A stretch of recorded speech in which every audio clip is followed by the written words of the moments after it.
Big bro ನಾನೆಲ್ಲ check ಮಾಡಿದ್ದೀನಿ. One time ನಿನಗೆ ಕರೆಕ್ಟ್ ಅನ್ಸುತ್ತಾ ಅಂತ ನೋಡ್ಬಿಡು. ಹಾಯ್ ಡುಮ್ಮಾ sir. Hi Partha. Hi darling. Hi. ಇದೇನು ಒಬ್ಬನೇ ಬಂದಿದ್ಯಾ? ಇಲ್ಲಿ ಆನಂದ್ ಮಗ. ಹಾ ಚೆನ್ನಾಗಿದೆ ಕತೆ. ನೀನೇ ಅವನನ್ನು ಹೈದರಾಬಾದ್ಗೆ ಯಾವುದೋ ಪ್ರಾಜೆಕ್ಟ್ ವಿಷಯವಾಗಿ ಕಳಿಸಿದ್ಯಾ. ಈಗ ನೋಡಿದ್ರೆ ಅವನೆಲ್ಲಿ ಅಂತ ಕೇಳ್ತಿದ್ಯಾ? ಹೌದು ಬಿಗ್ ಬ್ರೋ, ನಿನ್ನ ಪರವಾಗಿ ಆನಂದ್ ಬ್ರೋನೇ ಮೀಟಿಂಗ್ ಅಟೆಂಡ್ ಮಾಡ್ತಾ ಇದ್ದಾರೆ. ಓ ಹೌದಾ, ಸರಿ ಸರಿ ಸರಿ. ಹೌದು, ಭೂಮಿಕಾ ಎಲ್ಲಿದ್ದಾಳೆ? ಹೇಗಿದ್ದಾಳೀಗ? ಮೇಲ್ಗಡೆ ರೂಮಲ್ಲಿದ್ದಾರೆ, ಆರಾಮಾಗಿದ್ದಾರೆ. ಈಗ ದಿನದಿಂದ ದಿನಕ್ಕೆ ಪ್ರೋಗ್ರೆಸ್ ಕಾಣಿಸ್ತಾ ಇದೆ, ಮೊದಲಿನ ಥರ ಆಗ್ತಾ ಇದ್ದಾರೆ. ಅಬ್ಬಾ, ಆ ದೇವ್ರಿಗೆ ಎಷ್ಟು ಥ್ಯಾಂಕ್ಸ್ ಹೇಳಿದ್ರು ಸಾಲದು. ಈ ವಿಷಯ ಗೊತ್ತಾದಾಗಿಂದ ನಮ್ಮ ಮನೇಲಂತೂ ನೆಮ್ಮದಿನೇ ಇರಲಿಲ್ಲ. ಬರೀ ಭೂಮಿಕದೇ ಯೋಚನೆ ಆಗ್ತಿತ್ತು.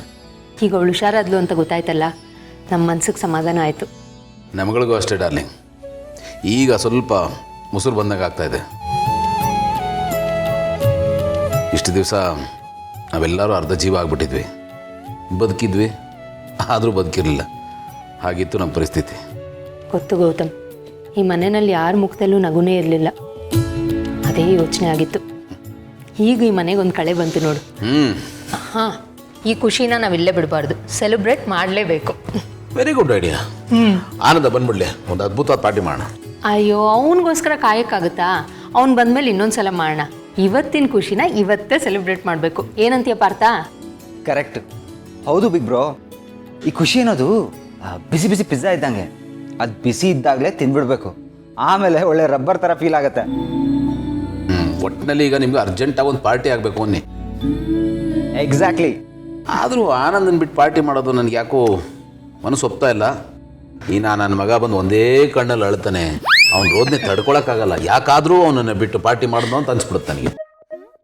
ಅಯ್ಯೋ ಡುಮ್ಮಾ ಸರ್, ಅವನ ಬಗ್ಗೆ ಯೋಚನೆ ಮಾಡಬೇಡ. ಜಾಸ್ತಿ ಮಾತಾಡಿದ್ರೆ ತಲೆ ಮೇಲೆ ಒಂದು ಮುಟುಕ್ತೀನಿ, ಸುಮ್ಮನಾಗ್ತಾನೆ. ಹಾಂ, ಪಾಪ ಆನಂದ್ ಬ್ರೋ ತಲೆ.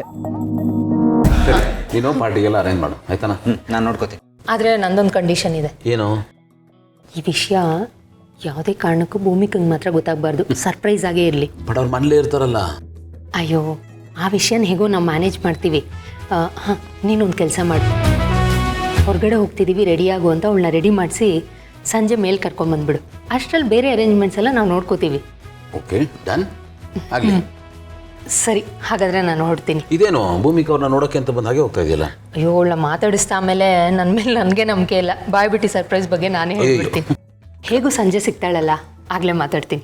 ಈಗ ಹೊರಡ್ತೀನಿ. ಓಕೆ ಪಾರ್ಥ, ಅರೇಂಜ್ಮೆಂಟ್ಸ್ ಎಲ್ಲ ಮಾಡ್ಕೊಳ್ಳಿ, ನಾನು ಮಾಡ್ತೀನಿ. ಮಾಡ್ತೀನಿ. ಓಕೆ, ಬಾಯ್ ಬಾಯ್.